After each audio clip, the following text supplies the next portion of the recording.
Number 5, ayaw mong malaman ang katotohanan. Ikaw ba yung tipo ng tao na kahit alam mo na merong problema pero wala ka pa rin ginagawa kung paano ito malulutas? Isa rin to sa mga dahilan kung bakit ang daming tao na naghihirap dahil wala silang ginagawa kung paano nila masusolusyonan ang kanilang problema.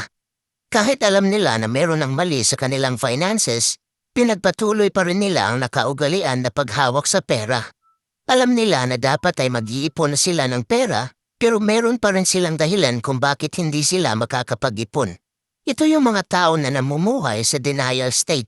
Huwag ka sanang magaya sa mga taong ito. Para maiwasan mo ang ganitong pangyayari, ay dapat maging responsible ka sa iyong finances.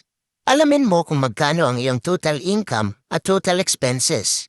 Mag-set ka na rin ng budget para mas lalo mo pang mabibigyan ng proteksyon ng iyong income.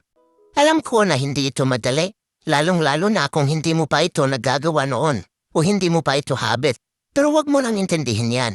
Ang goal natin dito ay mabigyan natin ng solusyon ang iyong problema at magkakaroon ng financial freedom.